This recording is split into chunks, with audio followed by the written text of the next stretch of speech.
Welcome back, you night owls. Tonight we turn our historical lens on a topic that's, well, a little less glamorous than golden carriages and bejewelled crowns. We're going to be talking about a side of royal life that the portrait painters conveniently left out, the truly, utterly revolting hygiene habits of royal women. Imagine the most sumptuous palace you've ever seen, a place of gilded carvings and velvet drapes.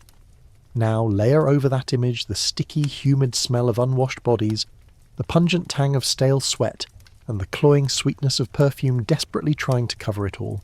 You probably won't survive this journey with your illusions of royal romance intact. So, before you get comfortable, take a moment to like the video and subscribe. But only if you genuinely enjoy what I do here. Let me know where you're listening from and what time it is for you. Now, dim the lights, maybe turn on a fan for that soft background hum, and let's ease into tonight's journey together. You're standing in the court of Queen Elizabeth I, and the air around you is thick with the scent of musk and jasmine. You might think this is a pleasant smell, a sign of luxury, but it's really the olfactory equivalent of a burglar alarm. That powerful perfume is not meant to delight. It's a frantic, desperate effort to drown out the smells of months, maybe even years, without a proper bath. For the royal women of the past, bathing was not the daily ritual we know today. In fact, it was often seen as something dangerous, a practice that invited illness and disease. You see, the medical belief of the time was that hot water opened up the pores of the skin, making the body susceptible to bad humours and contagious sicknesses from the air.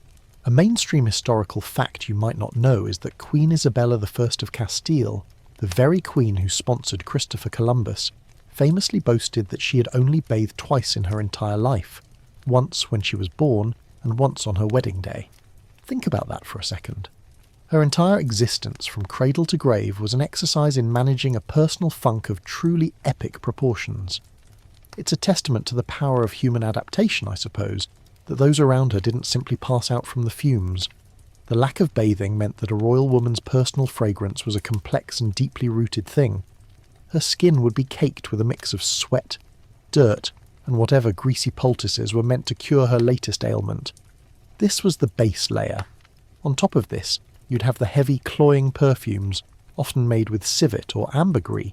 A quirky or fringe tidbit is that ambergris, one of the most prized perfume ingredients, is actually a substance secreted by sperm whales to protect their digestive systems from the sharp beaks of squid. It would be found floating in the ocean, a valuable piece of whale vomit that somehow became the height of royal fashion. Imagine a servant wading into the sea holding a stick and scooping up a lump of this foul-smelling waxy material, knowing it would soon be dabbed behind a queen's ear. The sheer irony of using whale puke to mask human filth is almost too perfect for words. The perfume was so powerful, you could probably smell a royal procession coming long before you saw it. It wasn't about a subtle hint of scent. It was about a full frontal assault on your senses, a cloud of fragrance so dense it created its own microclimate. Now, you might be thinking, what about soap? Well, soap existed, but it was a harsh, expensive luxury, often made from animal fat and lye. It wasn't the gentle, scented bar you use today. It was more like a block of industrial cleanser. Instead of soap and water, royal women often used a process called dry cleansing. You'd rub your skin with a linen cloth, maybe sprinkled with a bit of scented powder, in a sad, fruitless attempt to remove the grime. A servant would come with a small bowl of water and a clean cloth, but this was for the face and hands only, a quick ritual meant to refresh one's appearance before a public appearance. The rest of the body was left to its own devices. This is where the perfume came in, of course. It was a societal agreement, a kind of olfactory truce. Everyone knew you smelled, but as long as you smelled like a very expensive garden, nobody was going to say anything about it. It's a strange and uncomfortable contradiction, isn't it? The same woman who was adorned with millions of dollars in jewels, whose every garment was a work of art, was likely a walking biohazard. Historians still argue whether the lack of bathing was purely a medical belief or also a matter of practicality. A simple reality of life in drafty cold castles with no running water. Was it the fear of illness?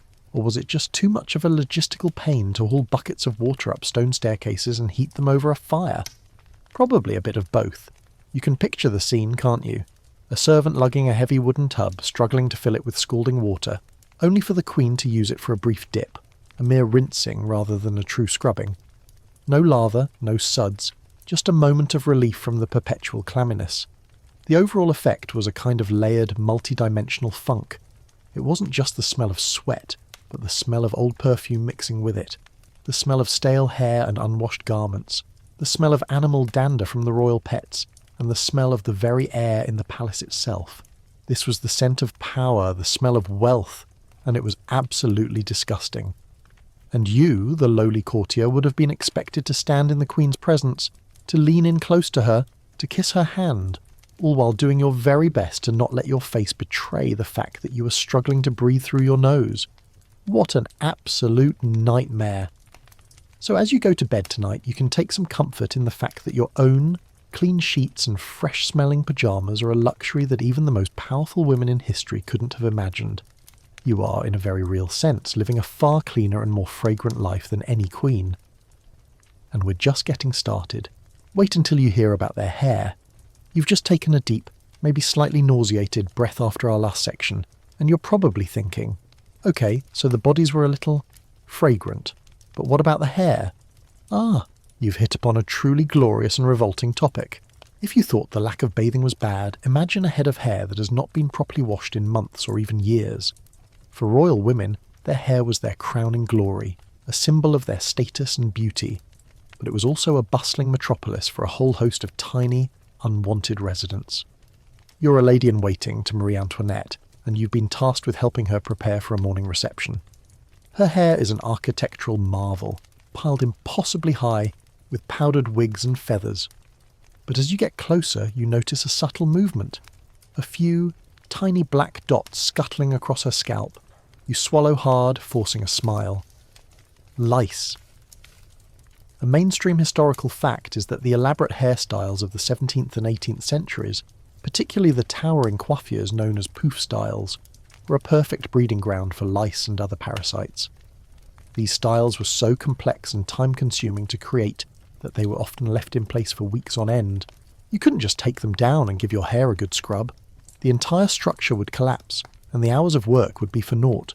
So instead of washing, a constant process of management was required.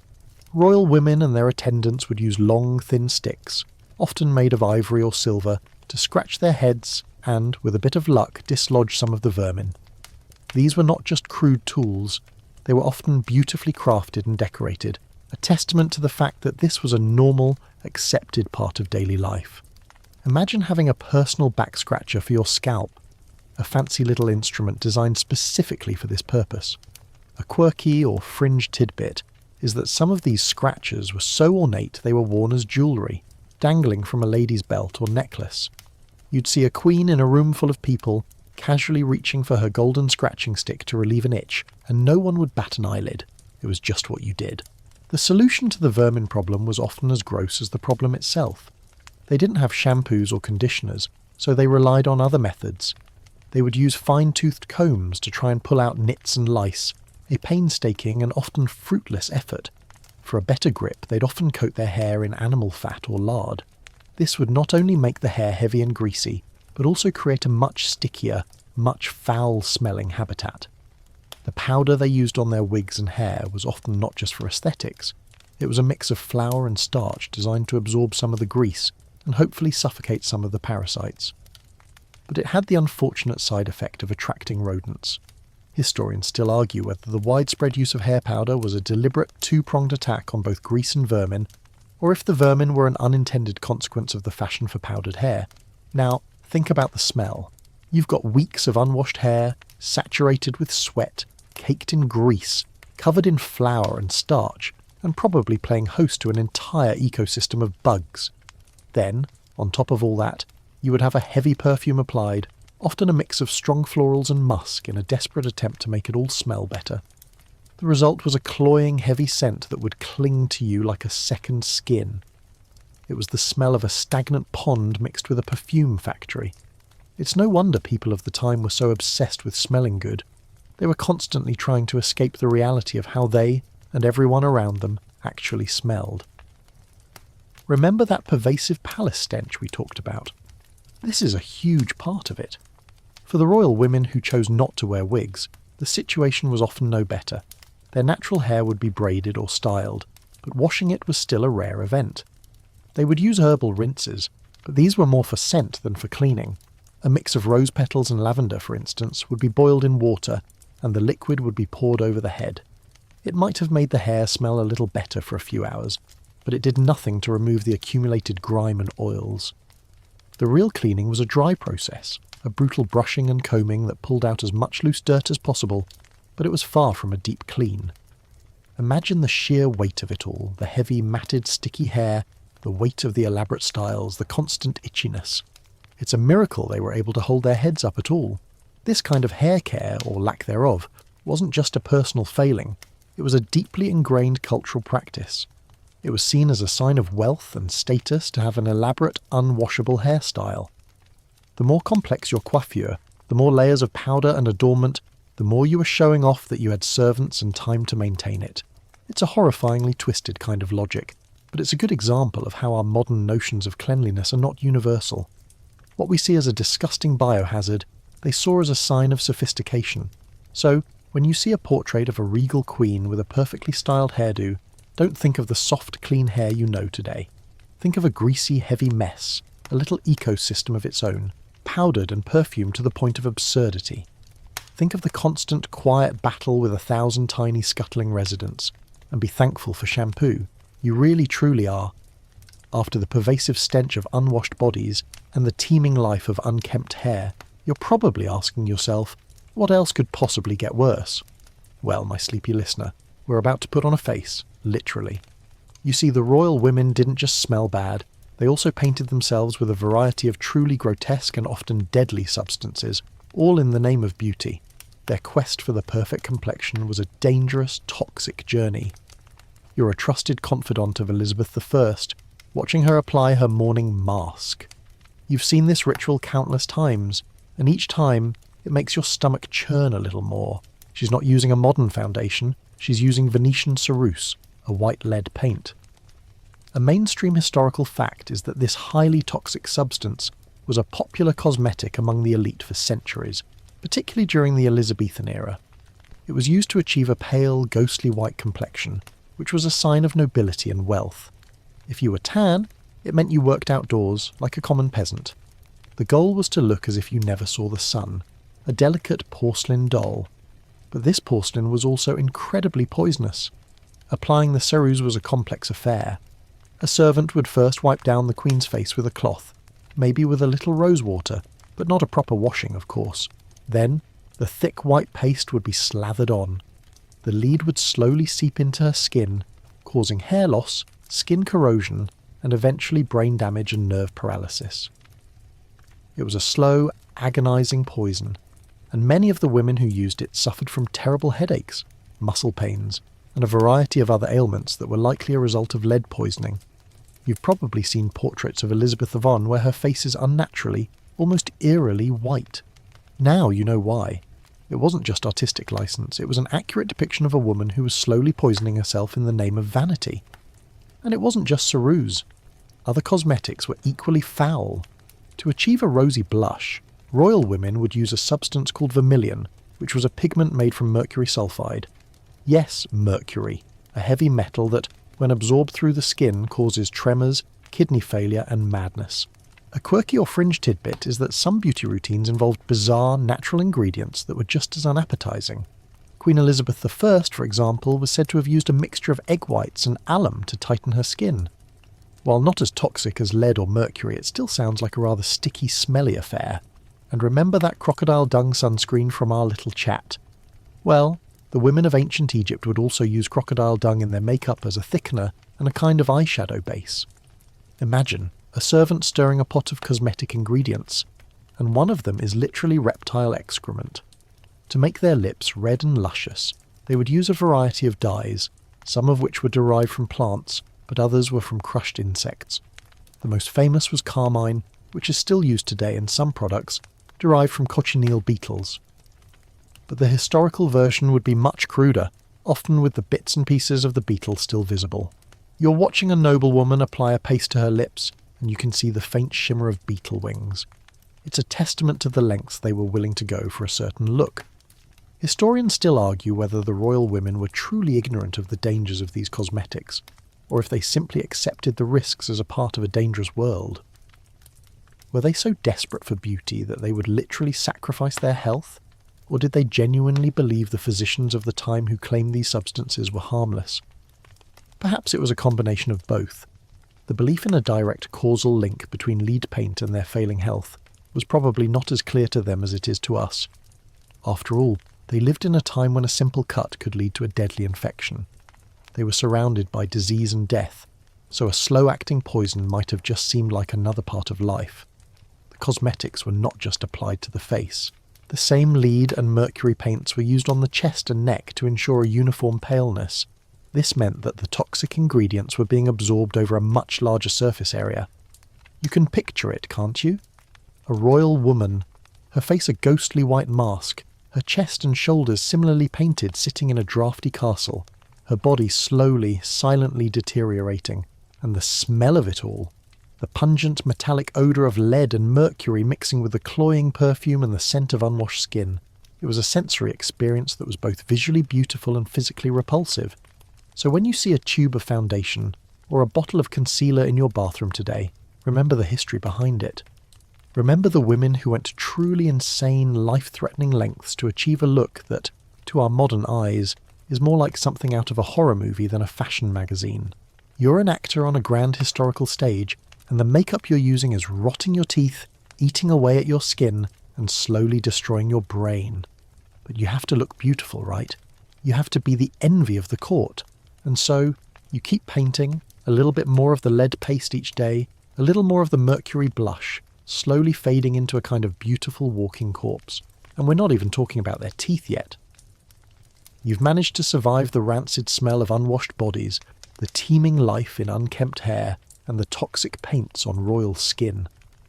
Now, as you lean in to offer a compliment, you catch a glimpse of the Queen's teeth, and you have to suppress a gasp. The horror of it all is a physical, gut-wrenching thing. This is a side of royal history that is often overlooked, the truly grotesque state of their dental hygiene, or lack thereof. You're a servant at the court of Elizabeth I, and you're used to seeing her in all her glory, but when she laughs, you can't help but stare. Her teeth are black and rotting, a shocking contrast to her ghostly white face. A mainstream historical fact is that during the Tudor era, and for centuries after, sugar was a luxury ingredient reserved for the very wealthy. The more sugar you could afford to eat, the higher your social status. And since royal women had an unlimited supply of cakes, sweets, and candied fruits, their teeth were the first to pay the price. The result was rampant tooth decay, which turned the teeth black, a condition so common it was seen as a sign of wealth and power. The smell was probably an assault on the senses. The rot from decaying teeth, mixing with old food particles, would have created a truly foul breath. And since brushing was not a regular practice, the plaque and tartar would build up, leading to gum disease and tooth loss. The tools they used for cleaning were primitive at best. You'd see a royal woman using a small rag, or a stick with a frayed end, maybe dipped in a bit of vinegar or salt water, and rubbing her teeth in a half-hearted, often painful attempt at cleaning. A quirky or fringe tidbit is that people of the time sometimes used a variety of bizarre substances to whiten their teeth, including a mixture of urine and ground cuttlefish bones. Yes, you heard that right. They would literally use their own bodily fluids, which they believed had cleansing properties, to try and scrub away the blackness. The irony is, of course, that the acidity of the urine probably did more harm than good, eroding the enamel and accelerating the decay. The remedies for toothaches were even worse. When a royal woman suffered from a toothache, a common occurrence, the solution was often a visit from a barber surgeon. The procedure was brutal and unsanitary. With no anaesthesia and only a pair of crude pliers, the barber surgeon would yank the offending tooth from her mouth, often leaving a bleeding, infected wound. You're a young courtier, and you've just seen the Queen wince in pain, her face pale, as a servant holds a bucket to catch the blood and saliva. This was the reality of royal dental care. Historians still argue whether the lack of dental hygiene was a simple lack of knowledge, or a kind of fatalism, an acceptance that pain and decay were just a part of life. Were they truly ignorant of the connection between sugar and rot? Or did they simply value the taste of sugar so much that they were willing to suffer the consequences? The result was that many royal women, even in their youth, had to resort to wearing false teeth. These were often made from ivory, or even from the teeth of dead soldiers or executed criminals. Imagine, a servant is setting out your false teeth for you in the morning. They're a little discoloured, a little misshapen, but they're better than the gaping black holes in your mouth. This was the kind of thing that was a completely normal part of daily life. The rich and powerful, who could afford the best food and the most luxurious goods, were also the ones with the most rotten teeth. And the smell. Oh, the smell. Think about the putrid odour of a decaying tooth, the metallic tang of blood from a sore gum, the sour scent of old food caught between teeth, all mixing with the overpowering perfumes we talked about earlier. When a royal woman smiled, she wasn't just showing you her wealth, she was showing you the physical decay that came with it. And you, as a courtier, had to pretend that everything was perfectly normal, that her breath wasn't making you feel a little queasy. You'd have to get close enough to speak to her, to receive her command, all while trying not to gag. It's a bizarre contradiction, isn't it? A royal woman with her face painted in toxic lead, her hair crawling with lice, and her mouth full of rotting black teeth, was considered the epitome of beauty.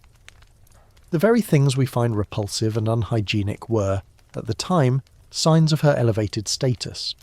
This is a very important lesson in history. The standards of beauty and cleanliness are not universal. They are a product of their time, and what seems elegant to one generation can be horrifying to the next.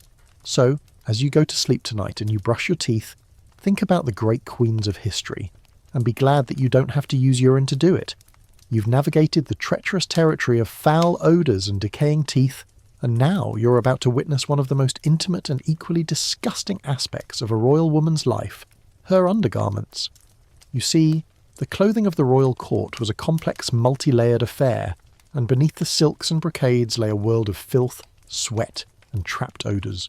You are a lady's maid to a 17th century French noblewoman, and your morning routine is a monumental task. You have to help her into her corset, a rigid boned structure that will compress her waist to a fashionable size.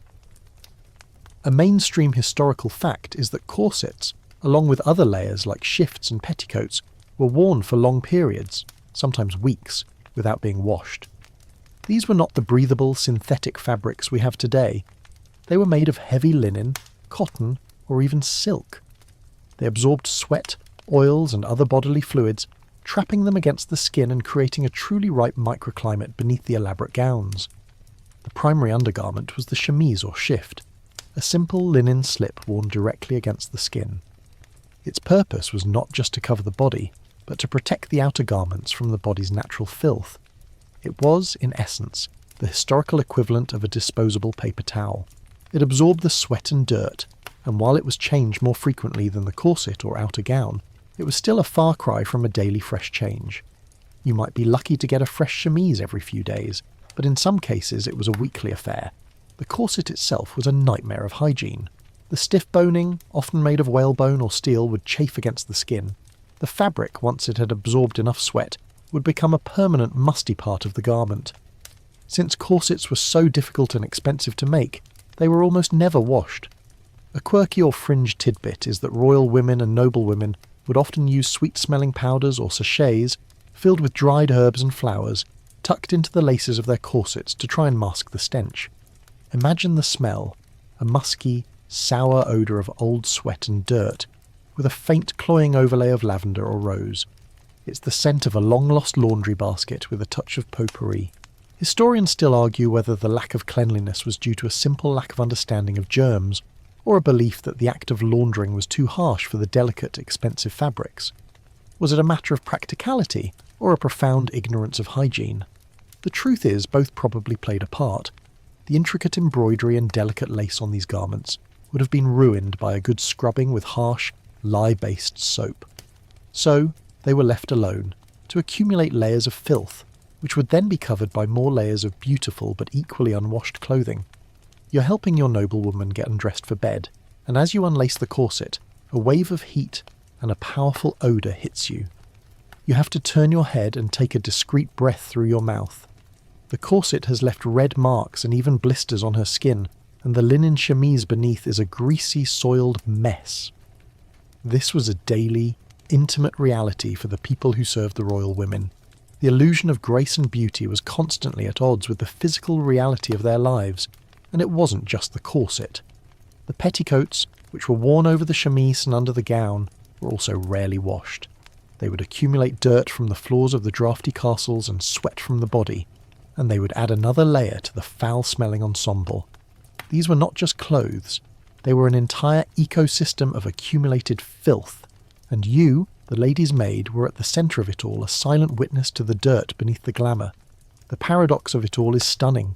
The royal women, who could command anything they desired, who lived in palaces full of priceless art, were living in a constant state of personal squalor. Their bodies were a canvas for the most beautiful fabrics and jewels, but beneath it all, they were a mess of dirt, sweat, and vermin. The undergarments, which were supposed to be a layer of protection, became a second, foul-smelling skin, and you, as a servant, had to deal with it all day in and day out without complaint. It's a testament to the power of social hierarchy that you would have to endure such a thing, to put up with the literal stench of royalty, all for a bit of coin. So as you go to sleep tonight, and you slip into a clean pair of pyjamas, remember the royal women of history. Remember the layers of filth they wore, the stench they carried, and the constant battle between their luxurious outer appearance and their squalid personal reality. And be thankful for your washing machine. You've navigated the layered world of unwashed undergarments, and now we must turn to a topic that is, quite literally, the bottom line of hygiene, royal sanitation. If you thought their bodies and clothes were a mess, you're in for a shocking surprise when you discover how and where royal women answered nature's call. The elegant, gilded life you've imagined is about to get a lot more public and a lot more disgusting. You're a servant at the Palace of Versailles in the 17th century. The Sun King, Louis XIV, is on the throne, and the court is a symphony of opulence. But as you walk the halls, you notice a distinct acrid smell. It's the unmistakable odour of human waste, and it's coming from everywhere. You see a royal lady, her elaborate gown held up by her servant, squatting in a discreet corner of the corridor. A mainstream historical fact is that in many grand palaces, including Versailles, there were very few, if any, designated lavatories. The royal court, with its hundreds, sometimes thousands of inhabitants, simply relieved themselves wherever they saw fit. The corners of corridors, the stairwells, and even behind tapestries were all fair game. The result was a palace that was, to put it mildly, a giant, beautiful, and utterly foul-smelling latrine. For a royal woman, the process of going to the bathroom was a complicated affair. The multi-layered gowns and petticoats made a quick trip to a chamber pot a logistical nightmare. And since there were no private bathrooms, she would have to rely on a chamber pot, often in her bedchamber, or simply find a quiet corner. The chamber pots themselves were often not emptied regularly, and a lady's maid would be tasked with the unenviable job of carrying the pot, with all its contents, down to an open sewer or a cesspit.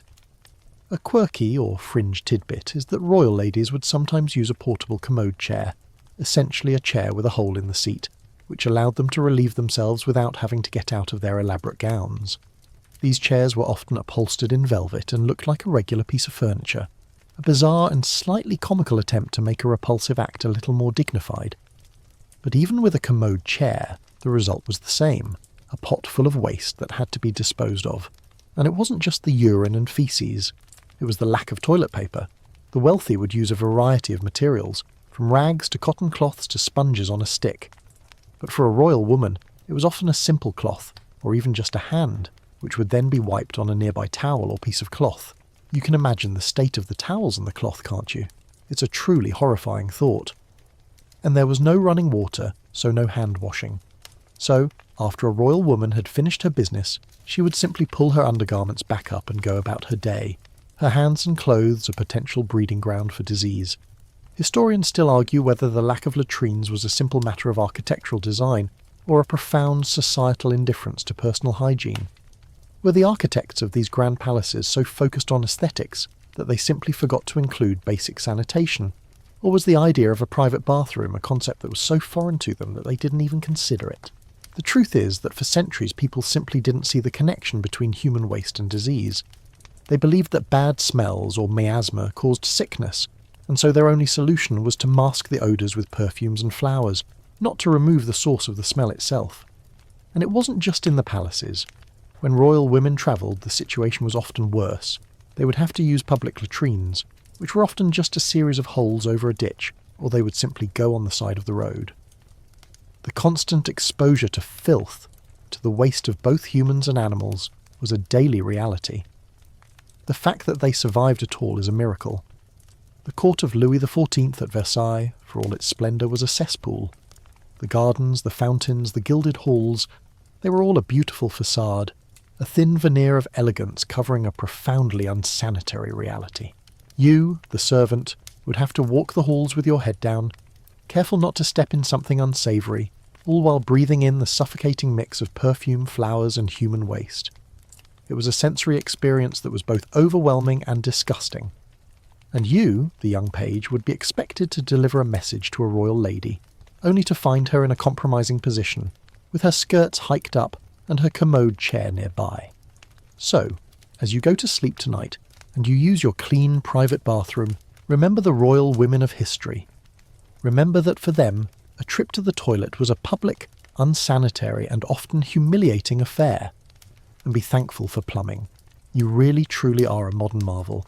You've winced through the unsanitary state of royal palatial lavatories, and now we move to a topic that is perhaps the most intimate and equally repellent of all.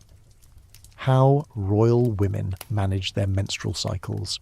This is a story of crude materials, public discomfort, and the constant unspoken fear of staining a priceless gown.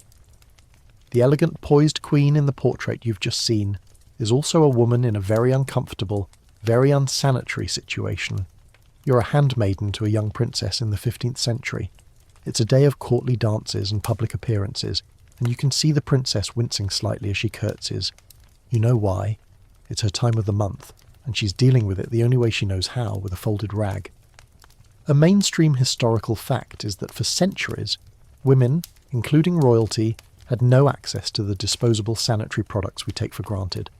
They would use simple rags, often made of linen, which were then folded and placed between the legs to absorb the blood. These were not particularly absorbent, and they often shifted, leading to leaks and stains. The princess is in a constant state of anxiety, afraid that a stray drop of blood might be visible through her layers of petticoats and gowns. The rags, once used, were not always properly cleaned. They would be rinsed in a bucket of cold water, maybe with a bit of lye-based soap, but they were almost never sterilised. They were then dried and reused. Imagine the smell of a damp used rag, the coppery scent of old blood, a smell that would be a constant unpleasant part of the women's lives. A quirky or fringe tidbit is that some women would use moss or wool as a more absorbent, though equally unhygienic option. The moss in particular would be a breeding ground for bacteria, leading to a host of infections and discomforts. It's a testament to the sheer fortitude of these women that they were able to function at all, with such a constant physical and psychological burden. The menstrual cycle was not just a physical problem, it was a public one. Since there were no private bathrooms, a royal woman would have to manage her rags in her bedchamber, with the help of her ladies-in-waiting. You're helping the princess change her rag, and you can see the dark, wet stain on her chemise.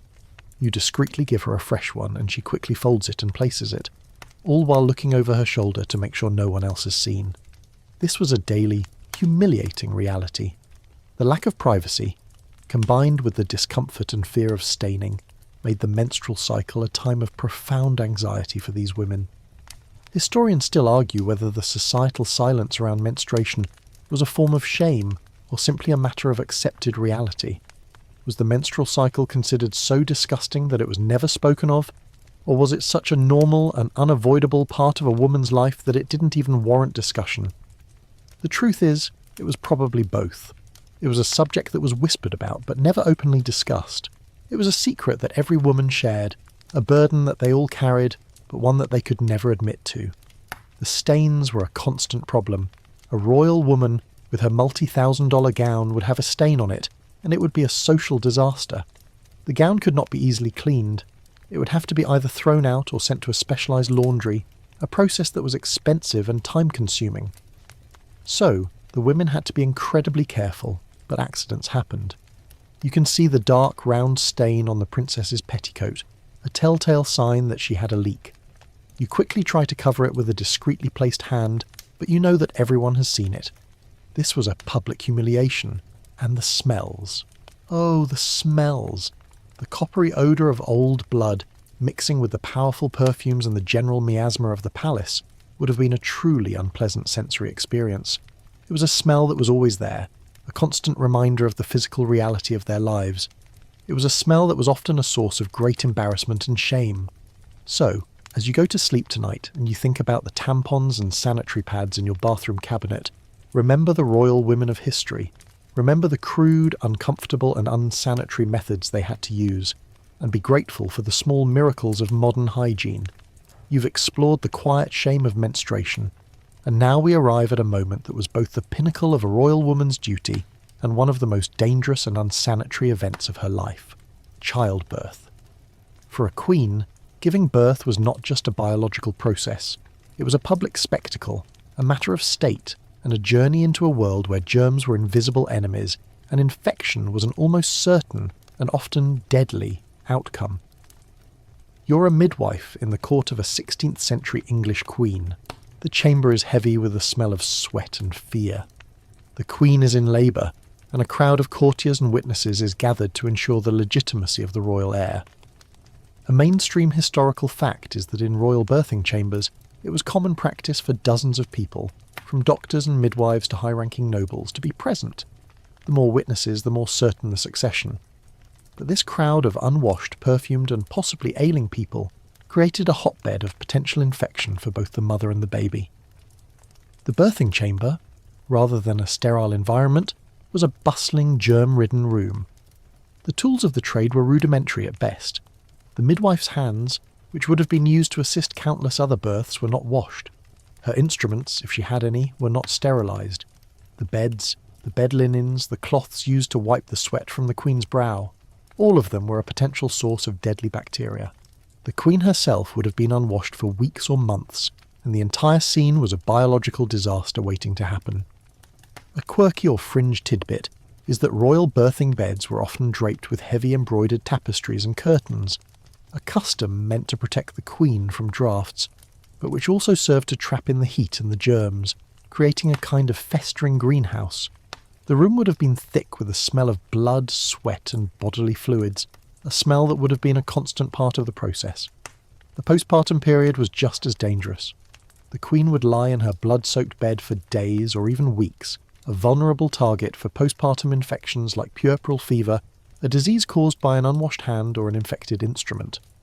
The midwife would attend to the queen, but she would have no understanding of the microscopic dangers she was bringing into the room. She would simply see a woman in need of care, and she would do her best to provide it, all while unknowingly being a carrier of disease. Historians still argue whether the high mortality rate of royal women during childbirth was a result of a lack of medical knowledge or a cultural insistence on public spectacle. Was it the doctor's ignorance, or was it the overwhelming pressure to have a male heir, which led them to take unnecessary risks? The truth is, it was likely both. The obsession with a legitimate succession meant that a queen's life was often put at risk in order to satisfy the demands of the state. And the sheets. Oh, the sheets. The royal birthing bed, which was a symbol of power and succession, was also a receptacle for a truly horrifying amount of blood and bodily fluid. The sheets, once soiled, were not always properly cleaned. They would be taken away, but the mattresses and the bed frame would remain, a repository of filth and a potential source of disease for anyone who slept in the bed after. Imagine a servant having to strip the bed, to carry the heavy, blood-soaked linens, and to know that the very bed you were sleeping in was a biohazard. This was the reality of their lives. So, as you go to sleep tonight, and you think about the sterilised tools of modern medicine, remember the royal women of history. Remember the danger they faced, the unsanitary conditions they endured, and the truly horrifying reality of childbirth in a time before germs were even a concept. And be thankful for doctors who wash their hands. You've winced at the public spectacle and unsanitary horror of a royal birth, and now we turn our attention to the skin itself, the royal canvas that, despite being caked in toxic lead, was also a battleground for a variety of ailments. When a royal woman had a rash, a sore, or a simple blemish, the remedies she would use were often just as disgusting as the problems they were meant to solve. You're a lady-in-waiting to a young princess in the 14th century, and she has a nasty rash on her arm. She's been scratching it all morning, and you've been sent to the royal apothecary to fetch a remedy. You're presented with a small wooden pot, and the smell of it makes you wrinkle your nose. It's a heavy, greasy and slightly rancid odour, and you know what's in it. A mainstream historical fact is that many medieval and early modern skin ointments were made with a base of animal fat, such as tallow or lard. This was then mixed with a variety of other ingredients, some of which were herbal, but many of which were truly vile.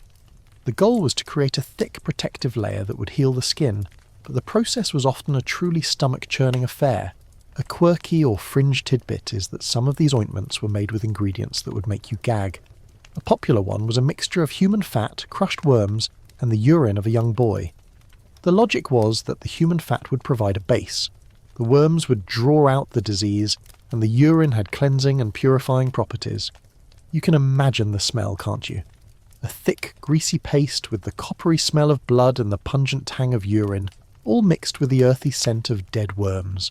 And this was meant to be rubbed directly onto a royal princess's skin. The servants, of course, would have to apply it, their hands getting sticky with the foul-smelling concoction, all for the sake of the princess's skin. Historians still argue whether the use of such vile ingredients was a matter of medical efficacy or a desperate act born of superstition and a lack of scientific knowledge. Did the apothecaries truly believe that human fat and worms had healing properties, or were they simply using whatever was available, and whatever their patients, who were desperate for a cure, would accept? The truth is, it was likely a combination of both. The belief in like cures like was a common one, and the idea that a substance from a human body could heal a human body was not a stretch for them. The fact that the remedies often made the condition worse, or did nothing at all, was simply seen as a sign that the gods were not on your side, or that the ailment was too powerful for the cure. The daily routine for a royal woman was a constant battle with her own body. She would have to deal with the smell of the ointment, the greasy feeling on her skin, and the constant worry that a blemish or a sore would be visible to her courtiers. And the ointments were not just for healing, they were also used as a kind of cosmetic. A pimple would be covered with a thick layer of a skin paste, which would often be a different colour from her ceruse cake skin, a kind of revolting topographical map of her skin problems. The paradox of it all is stunning. A royal woman who could command anything she desired, who lived in a palace full of priceless art, was forced to put up with a level of personal squalor and medical barbarism that would be shocking to us today. Her body was a site of constant experimentation, a canvas for the most bizarre and disgusting remedies, all in the name of health and beauty. The servants, who had to apply the ointments, to deal with the smell and the mess, were silent witnesses to it all. It was a daily, intimate and truly foul reality. So as you go to sleep tonight, and you reach for your clean, sterile lotion, remember the royal women of history. Remember the disgusting concoctions they had to smear on their skin, the greasy, rancid smell, and the constant battle with their own bodies. And be thankful for modern medicine. You've survived the greasy, rancid world of royal ointments, and now we must turn our attention to the one part of the body that, more than any other, communicates a person's inner state, the mouth. As you lean in to speak with a queen, you're about to discover a truly revolting secret, the pervasive foul breath of power. You're a young courtier in the court of Catherine the Great. You've been summoned to her private chambers, and as you kneel before her, you feel a kind of reverential awe. But as she speaks, a wave of truly pungent air washes over you. You catch a distinct odour of decay, of stale food, and of a kind of cloying sweetness that you can't quite place. A mainstream historical fact is that the diets of the royal elite, rich in sugar and meat, combined with the complete lack of dental hygiene, led to a pervasive problem of halitosis. The rotten teeth, the food particles trapped in the gums, and the overall lack of cleanliness in the mouth created a truly offensive smell, one that was a constant and unavoidable part of courtly life. The remedies for bad breath were as bizarre as the problem itself. A quirky or fringe tidbit is that the women of the ancient Roman court would often chew on sticks of wood that had been soaked in wine and powdered with herbs. While this might have provided a temporary perfumed relief, it did nothing to address the root cause of the problem. For centuries after, the remedies were equally ineffective. They would chew on herbs like parsley or mint, but these were a temporary fix, a flimsy bandage over a much deeper, much fouler wound. They would rinse their mouths with a variety of liquids, from vinegar to rosewater, but these were more for show than for cleaning. Imagine a royal woman, after a meal, taking a sip of rose water and swishing it around in her mouth, only to have the fragrant liquid mix with the decaying food particles and the blood from her sore gums. The resulting concoction would have been a truly unpleasant sensory experience. Historians still argue whether the lack of concern for bad breath was a matter of ignorance or a kind of social blindness. Did the royal elite simply get used to the smell, or were they so afraid of offending their superiors that they simply pretended not to notice? The truth is, it was likely both. The smell was a part of daily life, a constant and unavoidable reality. You would have had to get used to it, or you would have had to find a way to discreetly deal with it without offending anyone. The social contract of the time was a delicate one, and pointing out that a queen's breath smelled like a cesspool would have been a career-ending and possibly life-ending mistake. And it wasn't just the teeth. The tongues of the royal women would have been caked in a thick layer of plaque and bacteria, a breeding ground for the very germs that caused the foul smell. The lack of cleaning, combined with the rich, sugary diet, created a perfect storm of bad breath. The servants and courtiers, who had to get close enough to speak to the queen, to kiss her hand, to lean in and whisper a message, would have had to endure the smell. It was a kind of physical hazing, a daily test of your fortitude and your ability to act as if everything was perfectly normal. The paradox of it all is stunning. A queen, who could command anything she desired, who was surrounded by the most beautiful objects and the most talented people, was living with a physical reality that would be completely unacceptable to us today. Her body was a site of beauty and power, but it was also a repository of filth and decay. Her breath, which should have been a source of sweet fragrance, was a weapon of mass repulsion. And you, the humble courtier, would have to smile and pretend that you didn't notice, that you weren't fighting the urge to gag. It was a physical and psychological burden, a constant low-level stressor that was a part of your daily life. So as you go to sleep tonight, and you reach for your toothbrush and your mouthwash, remember the royal women of history, remember the foul breath they carried, the shame they endured, and the truly disgusting remedies they had to use, and be thankful for modern dentistry. You really, truly are a marvel. You've survived the foul breath of power, and now we move to a topic that is both a symbol of status and a profound source of filth, the royal dinner table. For the royal elite, a meal was a spectacle, a display of wealth and power, but beneath the surface it was a profoundly unsanitary affair. You're a server at the court of King Henry VIII. You're standing at a long wooden table laden with roasted meats, bread and pastries. The king and his queen are seated at the head of the table, their hands reaching for the food. A mainstream historical fact is that for centuries, the royal elite and most people ate with their hands. Forks were a rare luxury, and even when they were introduced, they were often viewed as effeminate and unnecessary. The men and women of the court would simply reach into a communal platter, grab a piece of meat or bread, and eat it with their bare hands. These hands, of course, were not clean. They were not washed before the meal, and they were a repository of the day's filth, from the dirt of the castle floors to the animal dander from the royal pets. The process of washing was a primitive and often ceremonial one. A quirky or fringe tidbit is that before a meal, a servant would bring a basin of water and a towel to the royal table. The king or queen would dip their fingertips into the water, a purely symbolic gesture that did nothing to remove the accumulated grime. The water was not changed for each person, and by the time it got to the end of the table it was a filthy, greasy mess. This was the extent of royal hand-washing before a meal. They would simply dip their fingers, wipe them on a towel, and then proceed to eat their meal with their dirty hands. The act of washing was more about a public display of politeness than it was about actual hygiene. Historians still argue whether the lack of concern for hand hygiene was a matter of ignorance or a kind of social arrogance. Did they simply not know that germs existed on their hands? Or did they believe that their royal blood somehow made them immune to the diseases that would affect the common people? The truth is, it was likely both. The concept of microscopic germs was completely unknown to them. They believed that disease was caused by bad humours or miasmas in the air, not by a lack of cleanliness.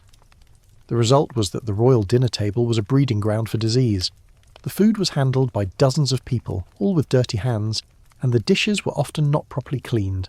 A meal, which was meant to be a moment of pleasure and celebration, was also a moment of profound and often deadly risk. The food itself was a source of filth. The meat was often not properly cooked, and the vegetables were not washed. The food would be left out for long periods, exposed to flies and other pests, and since they were eating with their hands, the royal women would get their hands greasy and sticky, and they would simply wipe them on their clothes or on a nearby servant's arm. It was a completely unsanitary and frankly disgusting affair. The paradox of it all is stunning. A royal woman who could command the most exquisite meals, who was surrounded by the most beautiful dishes and silverware, was eating her food with her dirty hands in a room that smelled of 1,000 unsanitary things. Her body, which was a symbol of power and privilege, was also a repository of filth and disease. The servants, who had to bring her the food, to wipe her hands, to clean up the mess, were silent witnesses to it all. It was a daily, intimate, and truly foul reality. So, as you go to sleep tonight, and you reach for your clean silverware, remember the royal women of history. Remember the dirty hands they ate with, the greasy food they consumed, and the profound lack of hygiene at the dinner table. And be thankful for a clean fork.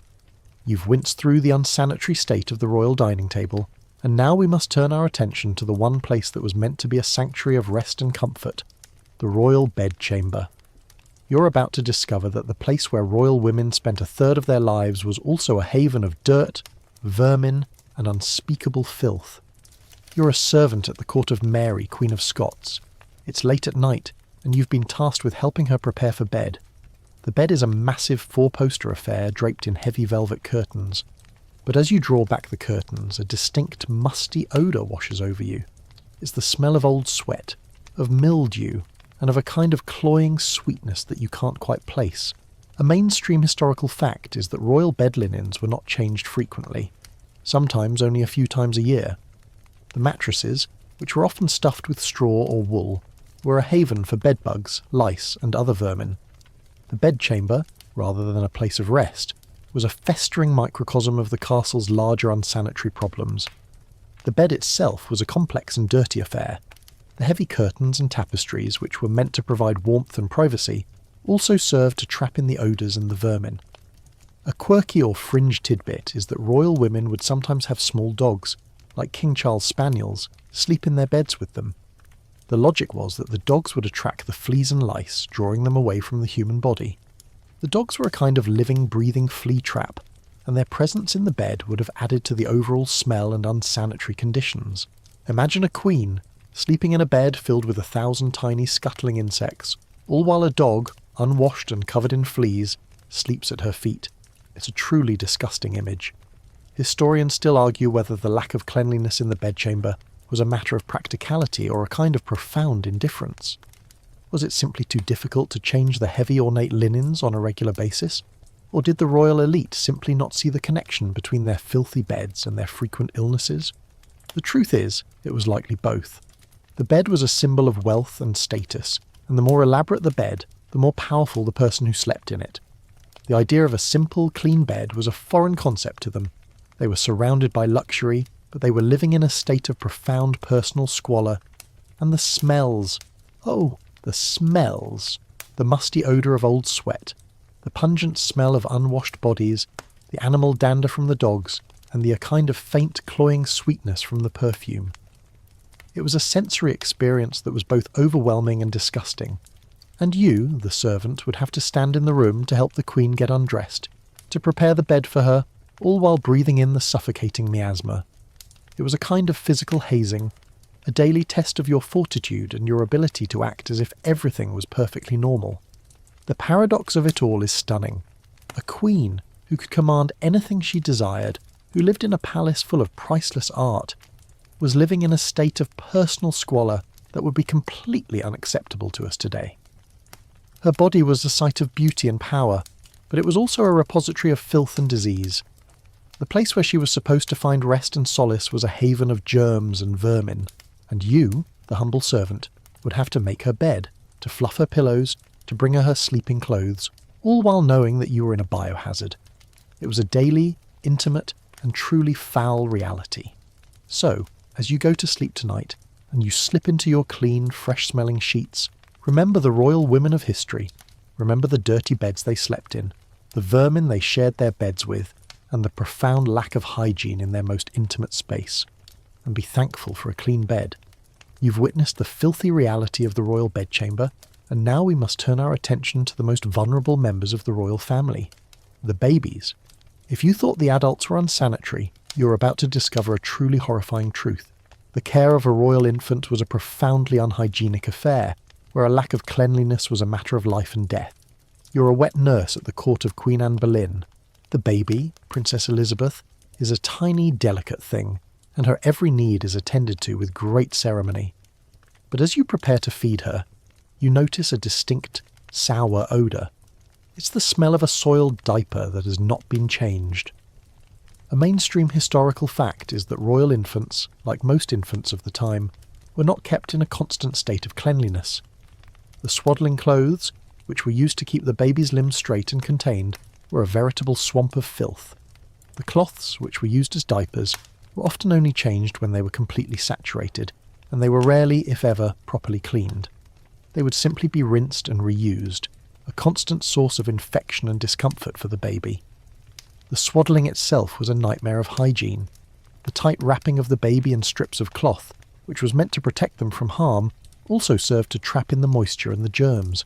The result was a breeding ground for rashes, infections and sores. A quirky or fringe tidbit is that some people believed that the baby's waste was a kind of poison that had to be contained within the swaddling to prevent it from harming the baby's body. The tighter the swaddling, the better. The logic was, of course, completely wrong, and the result was a baby who was constantly in a state of physical discomfort and who was at a profound risk of infection. Historians still argue whether the lack of hygiene in the care of royal infants was a matter of ignorance or a profound societal indifference. Did the nurses and the doctors truly believe that the unsanitary conditions were harmless, or were they simply so overwhelmed by the sheer number of illnesses and deaths that they simply accepted it as a part of life? The truth is, it was likely both. The concept of germs was completely unknown to them. They believed that illness was caused by bad humours or miasmas, and so they saw no connection between the filth of the baby's swaddling and the baby's frequent illnesses. The result was a baby who was constantly sick and who was at a profound risk of dying from a simple infection. And the feeding. Oh, the feeding. The wet nurse, who was often a peasant woman, was a source of nourishment for the baby, but she was also a source of germs. Her hands, which were used to care for the baby, were not clean. Her clothes, which were used to comfort the baby, were not clean. The baby's mouth, which was used to drink the milk, was not clean. It was a constant cycle of filth and germs, and the baby, with its delicate, underdeveloped immune system, was at a profound risk. The paradox of it all is stunning. A royal baby, who was a symbol of power and succession, who was surrounded by the most beautiful objects and the most talented people, was living in a state of personal squalor that would be completely unacceptable to us today. Its body was a site of beauty and power, but it was also a repository of filth and disease. The care it received, which was meant to protect it, was in fact a source of great danger. And you, the humble wet nurse, would have to care for the baby, to feed it, to change its swaddling, all while knowing that you were in a biohazard. It was a daily, intimate and truly foul reality. So, as you go to sleep tonight, and you think about the sterilised bottles and the disposable diapers in your bathroom cabinet, remember the royal babies of history. Remember the dirty swaddling they wore, the infections they endured, and the profound lack of hygiene in their most intimate space. And be thankful for modern sanitation. You've winced through the unhygienic state of royal infancy, and now we must turn our attention back to a topic we touched on at the start of our journey: bathing. But this time, we're not just talking about a lack of bathing. We're talking about bathing as a medical treatment, a kind of ritual that was reserved for illness, not for daily cleanliness. For the royal elite, a bath was a doctor's order, a profound and ceremonial event that was often more about superstition than it was about health. You're a servant at the court of King Louis XIV, and the king's physician has just ordered a bath for the king's daughter, a young princess who has been suffering from a fever. You and your fellow servants are tasked with the monumental job of preparing the bath. You must haul buckets of water from a nearby well, and you must heat it over a fire, a process that takes hours. A mainstream historical fact is that in the Middle Ages and the early modern period, bathing was often seen as a dangerous activity, a kind of ritual that was only to be done when a person was sick. The logic was that the hot water would open up the pores, allowing the bad humours and the diseases from the air to enter the body. The bath was a kind of last resort, a desperate attempt to cleanse the body of a sickness that was already taking hold. The bath itself was a complex and unsanitary affair. The wooden tubs were often not properly cleaned, and the water was not changed for each person. A quirky or fringe tidbit is that royal families would sometimes use the same bath water, with the highest-ranking member of the family bathing first and the lowest-ranking member bathing last. The bath water, which was already a repository of the day's filth, would become a truly vile concoction by the time the last person had used it. Imagine a princess stepping into a tub of murky lukewarm water that has already been used by her father and her mother. The bath was not a source of cleanliness, it was a source of disease. Historians still argue whether the medical advice to avoid bathing was a matter of ignorance or a kind of fatalistic resignation. Did the doctors truly believe that bathing was dangerous? Or were they simply so overwhelmed by the sheer number of diseases and deaths that they simply accepted it as a part of life? The truth is, it was likely both. The belief in bad humours and miasmas was a common one, and the idea that a bath could be a source of disease was not a stretch for them. The result was a population that was constantly dirty and who was at a profound risk of dying from a simple infection. And the smells. Oh, the smells. The musty odour of old sweat, the pungent smell of unwashed bodies, the animal dander from the dogs, and the kind of faint cloying sweetness from the perfume. It was a sensory experience that was both overwhelming and disgusting, and you, the servant, would have to stand in the room to help the princess get undressed, to prepare the bath for her, all while breathing in the suffocating miasma. It was a kind of physical hazing, a daily test of your fortitude and your ability to act as if everything was perfectly normal. The paradox of it all is stunning. A princess, who could command anything she desired, who lived in a palace full of priceless art, was living in a state of personal squalor that would be completely unacceptable to us today. Her body was a site of beauty and power, but it was also a repository of filth and disease. The place where she was supposed to find solace was a haven of germs and vermin, and you, the humble servant, would have to make her bed, to fluff her pillows, to bring her her sleeping clothes, all while knowing that you were in a biohazard. It was a daily, intimate and truly foul reality. So as you go to sleep tonight, and you slip into your clean, fresh-smelling sheets, remember the royal women of history. Remember the dirty beds they slept in, the vermin they shared their beds with, and the profound lack of hygiene in their most intimate space. And be thankful for a clean bed.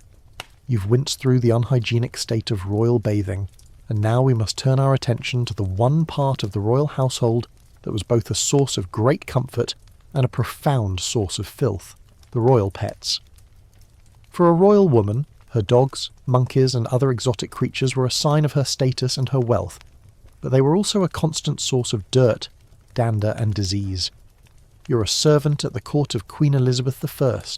You're walking through the Queen's private chambers, and the air is thick with the smell of unwashed bodies and cloying perfume. But there's another smell, a distinct animalistic odour. It's the smell of a dozen small dogs, and it's everywhere. A mainstream historical fact is that royal women, particularly during the Tudor and Stuart eras, were obsessed with small, pampered dogs. These dogs, which were often a symbol of their mistress's wealth and status, were allowed to roam freely through the palaces, and they were rarely, if ever, washed. They would sleep in the royal beds, they would be carried around in the royal arms, and they would add a layer of filth to every surface they touched. The dogs were not just a source of filth, they were also a source of vermin. A quirky or fringe tidbit is that royal women would often wear a fur collar or a small live dog to attract the fleas and lice from their own bodies. The logic was that the parasites would be more attracted to the animal than to the human, and the animal would act as a kind of living, breathing flea trap. The result was a queen who was surrounded by a cloud of fleas and lice, and who was at a constant risk of being bitten. Imagine a queen, sitting in a room full of courtiers, a small dog on her lap, and both of them are itching. It's a truly disgusting image. Historians still argue whether the royal women were truly ignorant of the dangers of their pets, or if they simply accepted the risks as a part of a dangerous world. Were they so desperate for companionship that they would sacrifice their health? Or did they genuinely believe that their pets were a source of good luck and a shield against evil? The truth is, it was likely a combination of both. The belief in a direct causal link between their pets and their illnesses was probably not as clear to them as it is to us. After all, they lived in a time when a simple cut could lead to a deadly infection. They were surrounded by disease and death, so a few fleas and a little bit of dander might have just seemed like another part of life. And it wasn't just the dogs. Royal women would often have monkeys, parrots, and other exotic animals as pets. These animals, which were a source of great amusement and a sign of their mistress's wealth, were also a source of filth and disease. They would urinate and defecate on the floors of the palaces, and their cages would rarely, if ever, be cleaned. The result was a palace that was not just a cesspool of human waste, but also a cesspool of animal waste. The smell, which was already a complex and disgusting mixture of human and animal filth, would have been a truly overwhelming sensory experience. The paradox of it all is stunning. A queen, who could command anything she desired, who lived in a palace full of priceless art, was living in a state of personal squalor that would be completely unacceptable to us today. Her body was a site of beauty and power, but it was also a repository of filth and disease. The animals she loved, which were meant to be a source of comfort and amusement, were also a source of germs and vermin, and you, the humble servant, would have to clean up the mess, to deal with the smell, to live in a world where the line between human and animal filth was completely blurred. It was a daily, intimate, and truly foul reality. So, as you go to sleep tonight, and you pet your clean, well-groomed dog, remember the royal women of history. Remember the dirty, flea-ridden pets they loved, the filth they endured, and the profound lack of hygiene in their most intimate space. And be thankful for a clean pet. You've endured the pungent scent of royal pets, and now we move to a topic that is both a symbol of femininity and a profoundly painful and unhygienic process: hair removal. For a royal woman, a smooth, hairless body was a sign of her beauty and her youth, but the methods she used to achieve this look were often more dangerous and disgusting than the hair itself. You're a servant to a young princess in the 16th century. It's a day of courtly dances and public appearances, and the princess is preparing for a public appearance. She wants to be completely hairless, and you've been tasked with the job of removing the hair from her body. A mainstream historical fact is that for centuries royal women, like many women, would use a variety of painful and unhygienic methods to remove hair from their bodies. These included plucking, waxing, and the use of harsh, chemical depilatories. The process was often a truly stomach-churning affair. The most common method was plucking. A woman would use a pair of crude tweezers to pluck the hair from her face, her eyebrows, and her body. The process was often slow and painful, and it would leave the skin red, irritated, and at a profound risk of infection. The tweezers, which were not sterilised, were a repository of germs, and the repeated plucking would create a series of small open wounds on the skin. A quirky or fringe tidbit is that some people would use a kind of waxing, but instead of using a modern wax, they would use a mixture of sugar, honey, and lemon juice. The concoction would be boiled, and then it would be applied to the skin, and then it would be pulled off, taking the hair with it. The process was often painful, and it would leave the skin red and inflamed. And since the ingredients were not always clean, the risk of infection was a constant and very real one. Historians still argue whether the obsession with a hairless body was a matter of aesthetics or a profound societal pressure. Was the princess so desperate to be beautiful that she would endure such pain? Or was she simply conforming to the beauty standards of her time? A time where a smooth, hairless body was a sign of her youth and her femininity. The truth is, it was likely both. The pressure to be beautiful was a profound one, and the princess was willing to endure a great deal of pain and discomfort to conform to the beauty standards of her time. The result was a body that was often red, irritated, and at a profound risk of infection. And it wasn't just the pain, it was the lack of hygiene. The tools of the trade were not clean, and the skin was not properly prepared. The result was a body that was a repository of germs and a playground for infection. The servant who had to perform the hair removal would have to deal with the blood, the sweat, and the grime, all while trying to make the process as painless as possible. It was a daily, intimate, and truly foul reality. The paradox of it all is stunning. A princess, who could command anything she desired, who lived in a palace full of priceless art, was living in a state of personal squalor that would be completely unacceptable to us today. Her body was a site of beauty and power, but it was also a repository of filth and disease. The methods she used to make herself beautiful were often more dangerous and disgusting than the hair itself. And you, the humble servant, would have to perform the task to deal with the mess, to live in a world where the line between beauty and barbarism was completely blurred. It was a daily, intimate and truly foul reality. So, as you go to sleep tonight, and you reach for your clean, sterile razor, remember the royal women of history. Remember the painful and unhygienic methods they used to remove their hair, the infections they endured, and the profound lack of hygiene in their most intimate space, and be thankful for a clean razor. You've winced through the unhygienic state of hair removal, and now we must turn our attention to the one part of the royal woman's life that was both a symbol of her power and a profound source of filth: her gowns. The elaborate multi-layered dresses and cloaks that were a hallmark of royal fashion were also a breeding ground for germs, dirt and disease, a kind of walking biohazard. You're a seamstress at the court of Marie Antoinette. You've just finished a new gown for the Queen, a masterpiece of silk, lace and embroidery that cost a fortune. The gown is a work of art, but you know that once the Queen wears it, it will be a repository of filth. A mainstream historical fact is that these elaborate royal dresses and cloaks were rarely if ever laundered. The delicate fabrics and intricate embroidery would have been ruined by a good scrubbing with harsh, lye-based soap.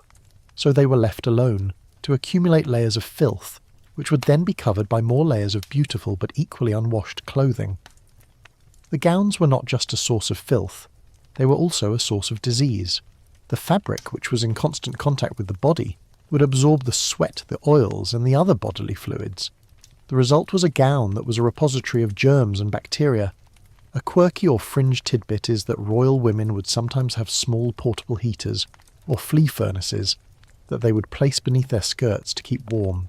The heat would also serve to make the fleas and lice more active, and they would jump off the body and into the folds of the gown, where they would live and breed.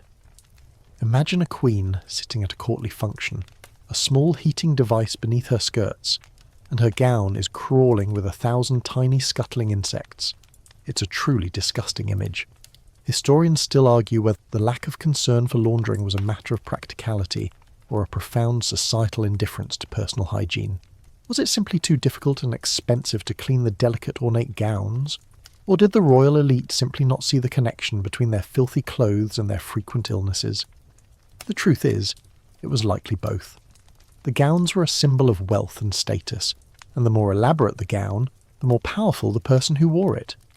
The idea of a simple, clean gown was a foreign concept to them.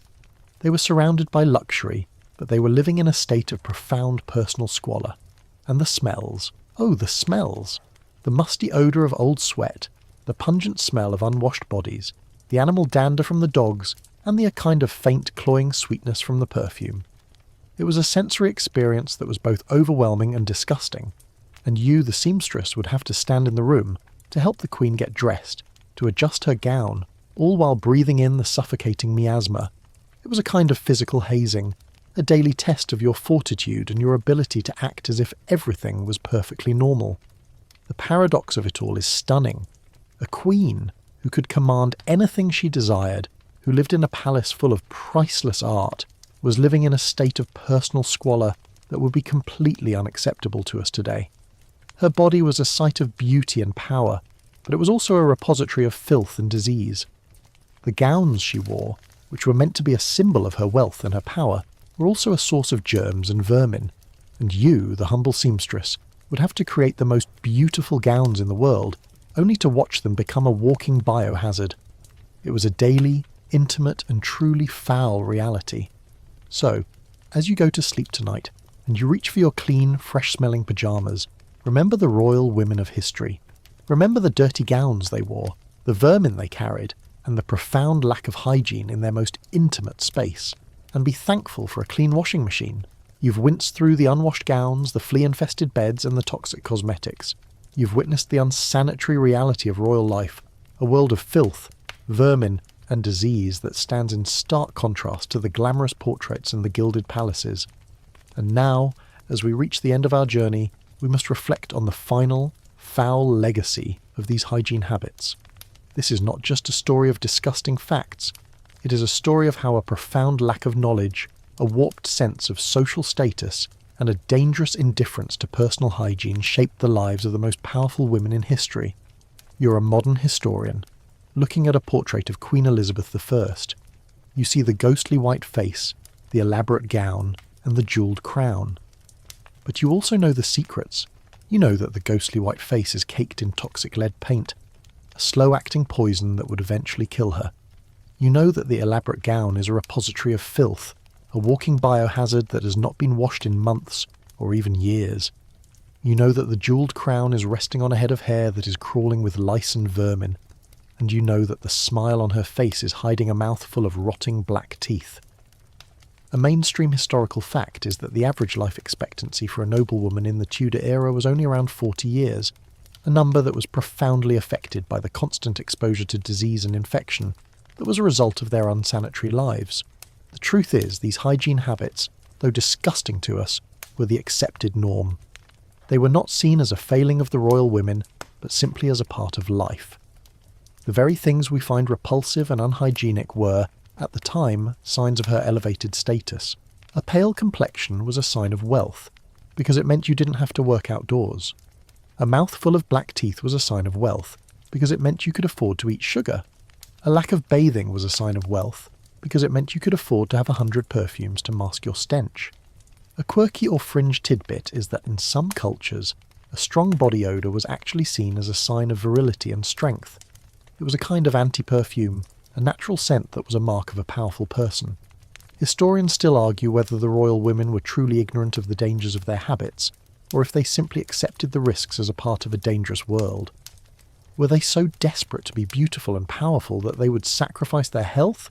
Or did they genuinely believe that their royal blood somehow made them immune to the diseases that would affect the common people?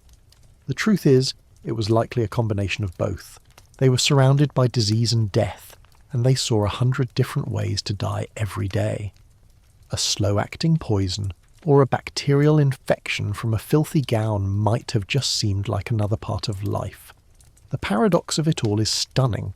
The royal women, who could command anything they desired, who lived in a palace full of priceless art, were living in a state of personal squalor that would be completely unacceptable to us today.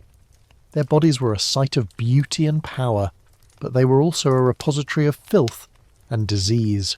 The legacy they left behind is not just a story of beautiful gowns and jewelled crowns. It is a story of the profound and often disgusting reality of their lives. It is a story of how a lack of knowledge, a warped sense of social status, and a dangerous indifference to personal hygiene shaped the lives of the most powerful women in history. So, as we bring our journey to a close, take a moment to reflect on the historical context. The cleanliness we take for granted today is a modern marvel, a luxury that even the most powerful women in history couldn't have imagined.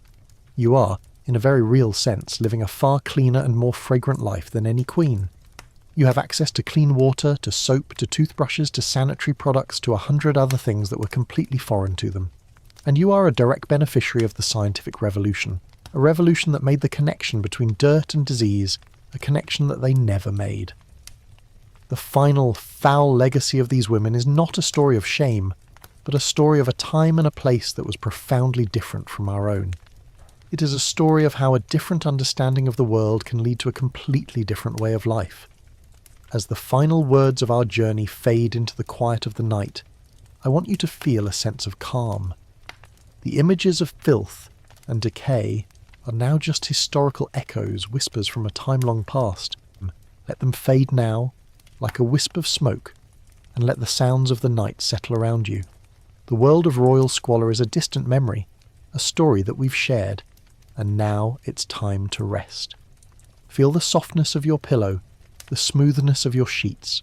Feel the cool air on your face, and let the gentle hum of the fan or the quiet stillness of your room soothe you into a deep and peaceful sleep. All the unpleasant images of our journey are fading away, replaced by a sense of gratitude for the simple comforts of a clean and peaceful life. The queens and their struggles are a part of history, and you are a part of the present. You are safe, you are warm, and you are clean.